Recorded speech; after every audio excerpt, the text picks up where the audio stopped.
ലോകം കണ്ട ഏറ്റവും വലിയ ആണവ ദുരന്തങ്ങളിലൊന്നാണ് 1986 ഏപ്രിൽ 26-ന് അന്നത്തെ സോവിയറ്റ് യൂണിയന്റെ ഭാഗമായിരുന്ന ഉക്രൈനിലെ ചെർണോബിൽ ആണവ നിലയത്തിലെ റിയാക്ടർ നമ്പർ 4-ൽ സംഭവിച്ചത്. ഇത് ഒരു സാധാരണ അപകടമായിരുന്നില്ല. മനുഷ്യന്റെ പിഴവുകളും സാങ്കേതികപരമായ പോരായ്മകളും സുരക്ഷാ മാനദണ്ഡങ്ങളിലെ വീഴ്ചകളും ഒരുമിച്ച് വന്നപ്പോൾ ഒരു നഗരത്തെയും അതിന്റെ ചുറ്റുപാടിനെയും എന്നേക്കുമായി വിഴുങ്ങിയ ഒരു ഭീകര ദുരന്തമായി അത് മാറി. ഈ ദുരന്തം ആണവോർജത്തിന്റെ അപകടകരമായ വശങ്ങളെക്കുറിച്ച് ലോകത്തിന് ഒരു കറുത്ത ഓർമ്മപ്പെടുത്തലായി നിലകൊള്ളുന്നു. ചെർണോബിൽ ആണവ നിലയം പ്രിപ്യാറ്റ് നഗരത്തിന് 14.5 കിലോമീറ്റർ വടക്ക് പടിഞ്ഞാറായും ബെലാറസ് അതിർത്തിക്ക് 16 കിലോമീറ്റർ അകലെയായും കീവിന് 110 കിലോമീറ്റർ വടക്കായും സ്ഥിതി ചെയ്തിരുന്നു. RBMK 1000 തരത്തിലുള്ള ഗ്രാഫൈറ്റ് മോഡറേറ്റഡ് റിയാക്ടറുകളാണ് ഇവിടെ ഉപയോഗിച്ചിരുന്നത്. റിയാക്ടർ നമ്പർ 4 ആയിരുന്നു അപകടത്തിന്റെ കേന്ദ്രം. ദുരന്തം നടക്കുന്നതിനു മുൻപ് റിയാക്ടർ നമ്പർ 4-ൽ ഒരു സുരക്ഷാ പരിശോധന നടത്താൻ തീരുമാനിച്ചിരുന്നു. പവർ നിലച്ചാൽ ജനറേറ്ററുകൾ വൈദ്യുതി ഉൽപ്പാദിപ്പിക്കുന്നത് തുടരുമ്പോൾ എത്രത്തോളം സമയം റിയാക്ടറിന് തണുപ്പിക്കാനുള്ള കഴിവുണ്ട് എന്ന് പരിശോധിക്കുകയായിരുന്നു ലക്ഷ്യം. എന്നാൽ ഈ പരീക്ഷണം നടത്തുന്നതിന് ആവശ്യമായ സുരക്ഷാ മുൻകരുതലുകൾ എടുക്കുന്നതിൽ ഗുരുതരമായ വീഴ്ചകളുണ്ടായി. പരിശീലനം ലഭിക്കാത്ത ജീവനക്കാർ, റിയാക്ടറിന്റെ പ്രവർത്തന രീതിയെക്കുറിച്ചുള്ള അജ്ഞത, റിയാക്ടർ രൂപകൽപ്പനയിലെ പ്രശ്നങ്ങൾ എന്നിവയെല്ലാം ദുരന്തത്തിലേക്ക് നയിച്ചു.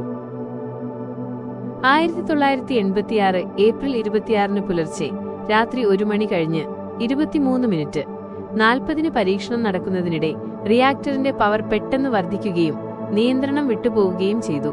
ഓപ്പറേറ്റർമാർ അടിയന്തര ഷട്ട്ഡൌൺ ബട്ടൺ അമർത്തിയെങ്കിലും റിയാക്ടറിന്റെ രൂപകൽപ്പനയിലെ ഒരു തകരാറ് കാരണം ഇത് കൂടുതൽ ഊർജ്ജ സ്ഫോടനത്തിലേക്ക് നേരിട്ടു. റിയാക്ടർ കോറിന്റെ താപനില ക്രമാതീതമായി ഉയർന്നു. ഇതിനെ തുടർന്ന് റിയാക്ടർ വെസലിന് കേടുപാടുകൾ സംഭവിക്കുകയും നീരാവി സ്ഫോടനങ്ങൾ ഉണ്ടാകുകയും ചെയ്തു. ഏകദേശം 1000 ടൺ ഭാരമുള്ള റിയാക്ടറിന്റെ സ്റ്റീൽ കോൺക്രീറ്റ് മേൽക്കൂര തെറിച്ചുപോയി.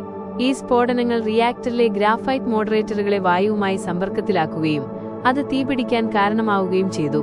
ഒരാഴ്ചയോളം നീണ്ടുനിന്ന ഈ അഗ്നിബാധയിലൂടെ അന്തരീക്ഷത്തിലേക്ക് വൻതോതിൽ റേഡിയോ ആക്റ്റീവ് പദാർത്ഥങ്ങൾ പുറന്തള്ളി. റിയാക്ടർ കോറിൽ നിന്നുള്ള റേഡിയോ ആക്റ്റീവ് പദാർത്ഥങ്ങൾ, പ്രത്യേകിച്ച് സീസിയം 137, സ്ട്രോൺഷ്യം 90, അയഡിൻ 131 തുടങ്ങിയ ഐസോട്ടോപ്പുകൾ വൻതോതിൽ അന്തരീക്ഷത്തിലേക്ക് ഉയർന്നു പൊങ്ങി. കാറ്റിന്റെ ദിശ അനുസരിച്ച് ഈ റേഡിയേഷൻ മേഘങ്ങൾ യുക്രൈൻ, ബെലാറസ്, റഷ്യ എന്നിവിടങ്ങളിലും കിഴക്കൻ യൂറോപ്പ്, സ്കാൻഡിനേവിയൻ രാജ്യങ്ങൾ എന്നിവിടങ്ങളിലും എത്തിച്ചേർന്നു. മഴയോടൊപ്പം ഈ റേഡിയോ ആക്റ്റീവ് കണികകൾ മണ്ണിൽ പതിക്കുകയും ജലസ്രോതസ്സുകളിലും സസ്യങ്ങളിലും മൃഗങ്ങളിലും വ്യാപിക്കുകയും ചെയ്തു. പ്രിപ്യാറ്റ് നഗരത്തിലെ ജനങ്ങളെ അപകടം നടന്ന് 36 മണിക്കൂറിന് ശേഷമാണ് ഒഴിപ്പിക്കാൻ തുടങ്ങിയത്. ഇതിനകം തന്നെ പലരും റേഡിയേഷന് വിധേയരായിരുന്നു. ആദ്യം 30 കിലോമീറ്റർ ചുറ്റളവിൽ ഒരു എക്സ്ക്ലൂഷൻ സോൺ, പ്രവേശന നിരോധിത മേഖല പ്രഖ്യാപിച്ചു. പിന്നീട് ഇത് കൂടുതൽ വികസിപ്പിച്ചു. ഈ പ്രദേശങ്ങൾ ഇന്നും മനുഷ്യവാസയോഗ്യമല്ല. ചെർണോബിൽ ദുരന്തം മനുഷ്യരാശിക്ക് കടുത്ത പ്രത്യാഘാതങ്ങൾ ഏൽപ്പിച്ചു. അടിയന്തര മരണം. ആദ്യ സ്ഫോടനങ്ങളിൽ 2 റിയാക്ടർ ജീവനക്കാർ മരണപ്പെട്ടു. ഏതാനും ആഴ്ചകൾക്കുള്ളിൽ അക്യൂട്ട് റേഡിയേഷൻ സിൻഡ്രോം ആസ് ബാധിച്ച് 28 പേർ മരിച്ചു. അഗ്നിശമന സേനാംഗങ്ങളും ദുരന്ത നിവാരണ പ്രവർത്തനങ്ങളിൽ പങ്കെടുത്ത ലിക്വിഡേറ്റർമാരും ഇതിൽ ഉൾപ്പെടുന്നു. ദീർഘകാല ആരോഗ്യ പ്രശ്നങ്ങൾ. ദൂരവ്യാപകമായ ആരോഗ്യ പ്രശ്നങ്ങളാണ് ഈ ദുരന്തം വരുത്തിവെച്ചത്. റേഡിയേഷന് വിധേയരായ ആയിരക്കണക്കിന് ആളുകളിൽ തൈറോയിഡ് ക്യാൻസർ, രക്താർബുദം, ല്യൂക്കീമിയ, മറ്റ് ക്യാൻസറുകൾ എന്നിവ വർദ്ധിച്ചു. കുട്ടികളിലും കൗമാരക്കാരിലും തൈറോയിഡ് ക്യാൻസർ നിരക്ക് കുത്തനെ ഉയർന്നു. ജനന വൈകല്യങ്ങൾ, പ്രതിരോധശേഷി കുറയുക തുടങ്ങിയ പ്രശ്നങ്ങളും റിപ്പോർട്ട് ചെയ്യപ്പെട്ടു. ഈ ദുരന്തത്തിന്റെ പൂർണ്ണമായ ആരോഗ്യപരമായ പ്രത്യാഘാതങ്ങൾ ഇപ്പോഴും പഠനവിധേയമാണ്. പാരിസ്ഥിതിക നാശം.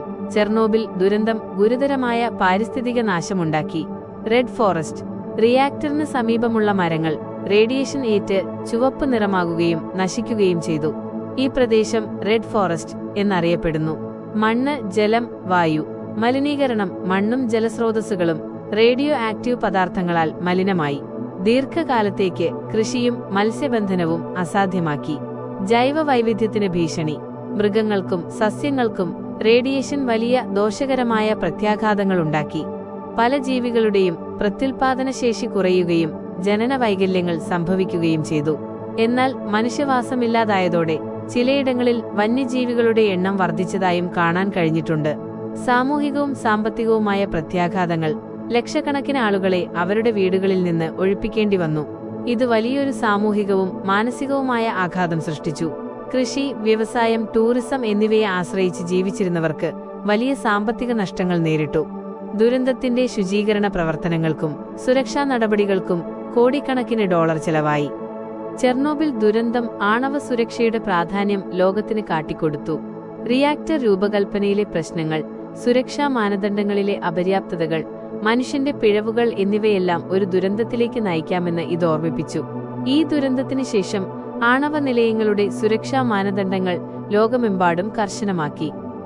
ചെർണോബിൽ എക്സ്ക്ലൂഷൻ സോൺ ഇന്നും നിലനിൽക്കുന്നു. തകർന്ന റിയാക്ടറിനെ ഒരു കൂറ്റൻ ഉരുക്ക് കവചത്തിനുള്ളിൽ ന്യൂ സേഫ് കൺഫൈൻമെന്റ് അടച്ചിരിക്കുകയാണ്.